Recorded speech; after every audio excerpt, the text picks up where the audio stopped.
ఓం శ్రీ మహాగణాధిపతయే నమః. శ్రీమాత్రే నమః.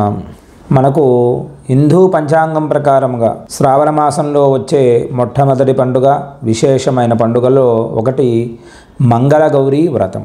ఈ మంగళగౌరీ వ్రతం ఏమిటి, వ్రత విధానం ఏమిటి, ఈ వ్రతం చేయడం వలన ఏమి వస్తుంది అన్న విషయమును మనం ఇప్పుడు ఈ వీడియోలో తెలుసుకుందాం. హిందూ పంచాంగం ప్రకారముగా ప్రతి ఏడాది శ్రావణ మాసంలో వచ్చే మంగళవారం, ప్రతి మంగళవారం మంగళగౌరి వ్రతాన్ని ఆచరించడం ఆనవాయితీ. తమ భర్త దీర్ఘాయువు కోసం మహిళలందరూ కూడాను ఈ వ్రతాన్ని ఆచరిస్తారు. ఈ సందర్భంగా ఈ మంగళగౌరి వ్రత పూజ విధానం ఏమిటో మనం ఇప్పుడు తెలుసుకోవాలి. ఈ మాసంలో ప్రతి మంగళవారం పార్వతీదేవిని మంగళగౌరిగా కొలుస్తారు. ఈ విషయం అందరికీ కూడా తెలుసు. వివాహమైన మహిళలు, వివాహం కాని వారు కూడా కొన్ని ప్రదేశాల్లో చేస్తారు. ఈ వ్రతాన్ని ఆచరించడం వల్ల ఆ తల్లి కోరికలన్నీ కూడా నెరవేరుస్తుంది. అంతేకాదు తమ కష్టాల నుంచి విముక్తి లభిస్తుంది అని చెప్పి ఆడవారు, ప్రతి స్త్రీ కూడాను, అంటే ఆనవాయితీ ఉన్న ప్రతి స్త్రీలు కూడాను ఈ మంగళగౌరి వ్రతాన్ని ఆచరించడం మనకు సాంప్రదాయంగా చూస్తూ ఉంటాం. అందుకే ఇది పవిత్రమైన రోజు అని చెప్పి ఉపవాసం కూడా ఉంటారు. తమ భర్త ఆయుష్ ఉండాలి, లక్ష్మీ అనుగ్రహం ఉండాలి అని చెప్పి ఈ వ్రతాన్ని ఆచరిస్తారు. స్వయంగా ఈ వ్రతాన్ని శ్రీకృష్ణుడు ద్రౌపదీదేవికి చెప్పాడు. ఈ వ్రతం ఆచరించడం వలన భూలోకమున స్త్రీలు కష్టముల నుండి దూరం అవుతారు అని చెప్పి శ్రీకృష్ణ పరమాత్ముడు ద్రౌపదీదేవికి చెప్పాడు. వివాహం కాని స్త్రీలు సైతం కూడా ఈ వ్రతం ఆచరించడం వల్ల ఆటంకాలు తొలగి మంచి భర్త కూడా కలుగుతాడని చెప్పి పురాణోక్తి. ఈ వ్రతం విధానం ఏమిటి, ఈ వ్రతం ఎలా చేయాలో ఇప్పుడు మనం తెలుసుకుందాం. ఈరోజు అనగా మంగళవారం రోజు సూర్యోదయం కంటే ముందుగానే లేవండి. నిద్ర లేచి స్నానాధికారాలన్నీ కూడా పూర్తి చేసి శివపార్వతుల స్మరణ చేసుకుంటూ ఓం నమ శివాయ లేకపోతే ఓం శ్రీ గౌరియే నమః అంటూ ఆ అమ్మను ఆరాధన చేస్తూ, అమ్మ నామస్మరణ చెబుతూనే ఉండాలి. మీరు ఏ పని అయినా చేస్తూనే ఉండండి. పనితో పాటు అమ్మ నామము కూడా చెబుతూ శ్రీ గౌరియే నమః లేదా మంగళ గౌరియే నమః అంటూ అమ్మ నామం చెప్పుకుంటూ ఆ శివపార్వతుల పటం దగ్గర దీపారాధన చేసి అమ్మవారిని స్మరణ చేస్తూ మంగళగౌరి వ్రతాన్ని ఆచరించాలి. ఉపవాస దీక్షతో ఉండాలి. ఉపవాస దీక్షతో ఉంటూ ఈశాన్యమున అమ్మవారి కలశారాధన చేసి కలశములో గౌరీదేవిని ఆవాహన చేసి ఆరాధన చేసి అమ్మవారి కథను వినాలి. కలశంలోకి గంగాజలం కానీ, కొందరు బియ్యం వేస్తారు, ధాన్యంలో కానీ అమ్మవారిని ఆరాధన చేసి అలాగే పువ్వులు, పళ్ళు అన్నీ కూడా అమ్మవారికి సమర్పించాలి. ఆ తర్వాత 16 దీపాలను వెలిగించాలి. అమ్మవారి దగ్గర వెలిగించి మంగళగౌరి వ్రత విధానమంతా కూడా కథ వినాలి. అమ్మవారికి దీపారాధన చేసి హరిద్రముతో పసుపుతోటి అమ్మవారికి పసుపు ముద్దను గౌరీదేవిలా తయారు చేసి అమ్మవారి ఆరాధన చేయాలి. ఆరాధన చేసి భక్తి శ్రద్ధలతోటి ఈ భర్త నాకు సమానంగా ఉండాలి, ఈ భర్త నాకు అనువుగా ఉండాలి, ఈ భర్త వల్ల నేను ఐశ్వర్యం పొందాలి, నాకు పంచమాంగళ్యాలు జీవితాంతం ఉండాలి అని చెప్పి వ్రతంలో సంకల్పం చేసుకోవాలి. అంతేగాని మిగతా కోరికల కోసం మాత్రం ఈ వ్రతం చేయరు.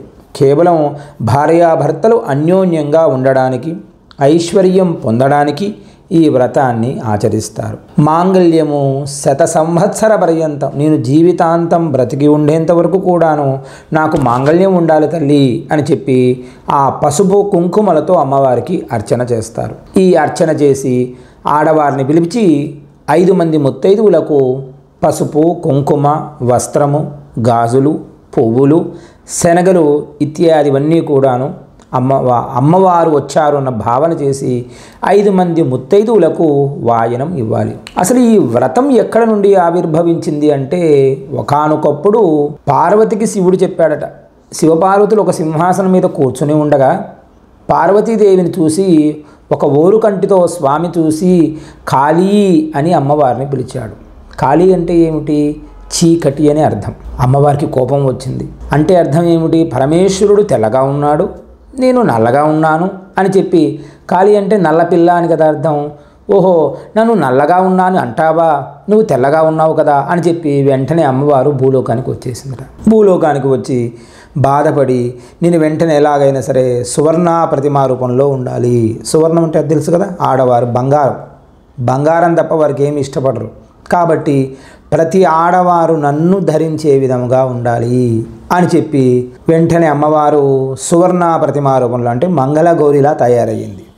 వెంటనే మంగళగౌరి వ్రతం చేసి ఈ వ్రత విధానంతాన్ని కూడా పూర్తి చేసి అమ్మవారు కైలాసానికి వెళ్ళింది.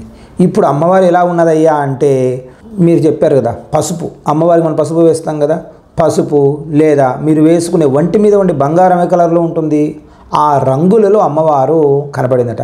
కనబడేసరికే స్వామి నవ్వారట. నవ్వి, స్వామి ఇప్పుడు మీకంటే నేను చాలా అందముగా ఉన్నాను కదా, మీరు తెల్లగా ఉన్నారన్నారు, ఇప్పుడు నేను సువర్ణ ప్రతిమా రూపంలో ఉన్నాను అంటే బంగారం కలర్లో రంగులో ఉన్నాను, ఇప్పుడు ఏమంటారు అని చెప్పారట అమ్మవారు. వెంటనే దేవి అలా కాదు, ఈ వ్రతమును ఎవరైతే ఆచరిస్తారో, ఖాళీ అంటే భయపడతారు కదా పిల్లలు, చీకటి అంటే పిల్లలకు భయము, అలా వద్దు, నీ సువర్ణ రూపంలో ఉండే లక్ష్మిని అంటే సువర్ణ మంగళగౌరి మాంగళ్యగౌరి ఇలా గౌరిని ఎవరైతే ఆరాధన చేస్తారో వారికి నాలాంటి భర్త, నువ్వు అనుకునే భర్త, నువ్వు ఎలా అయితే వ్రతం చేసి పట్టుదలగా వచ్చేసావు కదా పైకి, మళ్ళీ కైలాసానికి మంచి రంగు మార్చుకొని వచ్చేసావు, పట్టును పట్టకుండా వచ్చేసావు, వెంటనే బయలుదేరి వచ్చేసావు కదా, ఆ విధముగానే ఈ వ్రతమును ఎవరైతే ఆచరిస్తారో వారికి పట్టుదలతో భర్తను కట్టి పెట్టుకునే అవకాశం కూడా ఉంటుంది. మరి భర్తను కట్టి పెట్టుకోవాలా అండి? మరి నిజమేనా అండి? కట్టి పెట్టుకోవడం అంటే భర్తను ముడి వేసుకోవడం కాదు, భర్తకు తగు విధముగా ఉండడం. భర్త నోట్లో ఏం మాట్లాడుతున్నాడో వెంటనే ఆలోచించి భార్య భర్తకు తగు విధముగా ఆచరణలోకి వెళ్ళడం. నా భర్త ఇలా అంటున్నాడు అనే లోపలే ఈ భార్య కూడా ఆ విషయం కూడా చెప్పేసేయాలి. అది భార్యాభర్తల సంబంధం.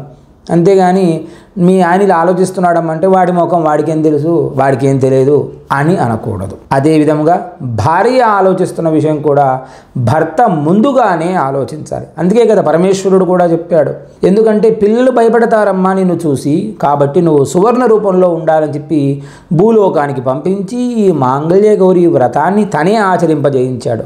రేపొద్దున ఏం జరగబోతుందో అది మంచి కానీ చెడు కానీ మన వలన సుఖముగా ఉండాలి పిల్లలు అని చెప్పి స్వామి చెప్పి చేయించాడు ఈ వ్రతము. కాబట్టి ఈ వ్రతమును ఎవరైతే ఆచరిస్తారో వారికి అన్యోన్య దాంపత్యం కలుగుతుంది. దాంపత్యంతో పాటు 100 సంవత్సర పర్యంతం కూడాను వీరు అష్టైశ్వర్యాలు భోగభాగ్యాలు అనుభవిస్తారని ఈ వ్రతమంతా కూడా చెబుతుంది.